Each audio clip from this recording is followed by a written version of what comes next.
Patuloy na inaatake ni Trump si Harris. Kasama pa rin sa mga sinasabi niya ang ilang kritiko kay President Joe Biden. Binabanggit din niya ang kanyang posisyon ukol sa abortion at tangkang pagpatay sa kanya sa nakalipas na linggo.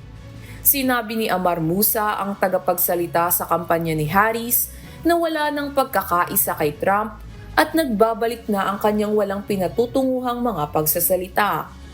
Ilan sa mga ipinuntos ni Trump kay Harris ay ang kanyang pagiging prosecutor, California Attorney General, US Senator at Vice President. Isinisi ni Trump kay Harris ang mga issue ng illegal border crossings, inflation at tinawag siyang radikal sa mga issue ng abortion at gun rights. Sinabi rin ni Trump na si Harris ang pinaka-incompetent at far-left na vice-presidente sa kasaysayan. Inakusahan din niya si Harris na ayaw sa mga Hudyo, bagaman ang asawa niya ay Hudyo.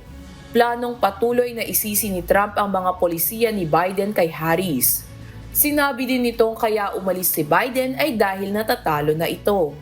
Ipinagtanggol ni Trump ang kanyang posisyon sa abortion at sinabing bibigyan niya ng karapatan ng bawat estado na magdesisyon ukol dito.